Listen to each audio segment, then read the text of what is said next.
लगातार मुख्य चुनाव आयुक्त ज्ञानेश कुमार के खिलाफ लामबंद है विपक्ष और खबर यह भी है कि विपक्ष की तरफ से मुख्य निर्वाचन आयुक्त के खिलाफ महाभियोग प्रस्ताव लाने की तैयारी चल रही है। मुख्य चुनाव आयुक्त के व्यवहार से विपक्ष के नेता काफी समय से नाराजगी जताते रहे, लेकिन अब नाराजगी इतनी ज्यादा बढ़ गई है कि विपक्ष सीईसी ज्ञानेश कुमार के खिलाफ सदन में महाभियोग प्रस्ताव ला सकता है। नटकलों के बीच संसद भवन के बाहर आज विपक्ष ने फिर से बिहार में मतदाता सूचियों के विशेष गहन पुनरीक्षण के खिलाफ विरोध प्रदर्शन किया।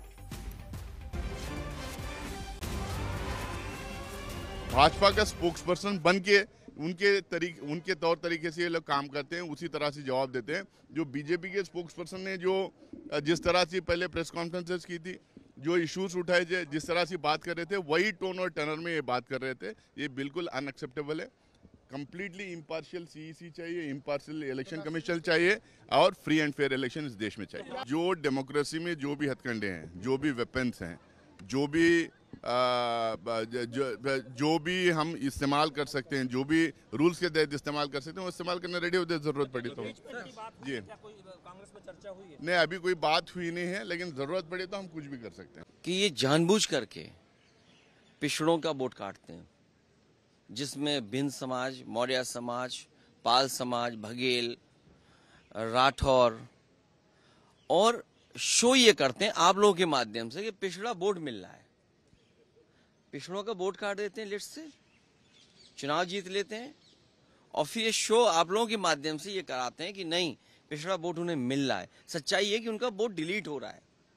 और वो मैं इसलिए इलेक्शन कमीशन की बात आई है तो मैं आपके सामने बाकायदा कागज के साथ बात करना चाहता हूँ। मैं नहीं समझती किसी को माफ़ी मांगने का इसमें कोई सवाल उठता है, क्योंकि अगर किसी लीडर अपोजिशन को इस बात का ऐसा लग रहा है कि कहीं ना कहीं वोट चोरी हो रही है, तो इलेक्शन कमीशन को प्रूफ के साथ आना चाहिए कि नहीं हो रही है।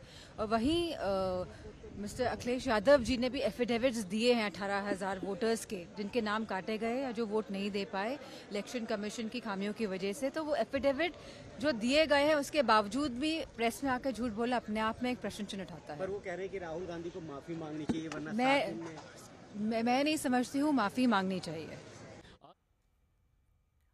इसकी पूरी प्रक्रिया क्या है, ये आपको दिखाते हैं कि कैसे इस पूरी प्रक्रिया को अमल में लाया जाएगा। पहला चरण लोकसभा या राज्यसभा में किसी एक सदन में प्रस्ताव पेश किया जाएगा। लोकसभा में कम से कम 100 सांसदों का समर्थन जरूरी है। राज्यसभा में कम से कम 50 सांसदों का समर्थन प्रस्ताव पेश करने के लिए जरूरी होगा। प्रस्ताव को राष्ट्रपति की मंजूरी अंत में दी जाएगी। तीसरा चरण यह है कि राष्ट्रपति द्वारा 3 सदस्यीय कमेटी का गठन किया जाएगा और इस कमेटी में सुप्रीम कोर्ट के एक न्यायाधीश, एक हाईकोर्ट के मुख्य न्यायाधीश और एक कानूनविद शामिल होंगे। चौथा चरण, अगर समिति सीईसी को दोषी पाती है तो दोनों सदनों में मतदान इस पर भी किया जाएगा। दोनों सदनों में प्रस्ताव पास होने के बाद राष्ट्रपति सीईसी को हटा सकते हैं। ये 5वां चरण होगा। और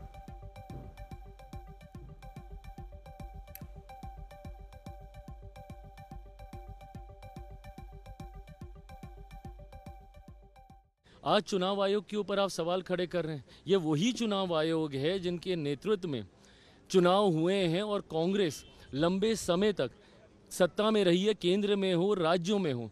भाई, जिस दिन आप पूरा पावर पॉइंट प्रेजेंटेशन आप अपना कर रहे थे और आप कर्नाटका का जिक्र कर रहे थे, अगर आपको याद ना हो तो कर्नाटका में आप ही की सरकार है और जिनकी धांधली आप दिखा रहे थे, इन्हीं वोटरों ने चुन के आपकी सरकार को वहाँ पर बनाया। आप अपनी भी सरकार के ऊपर आप सवाल खड़ा कर देते हैं।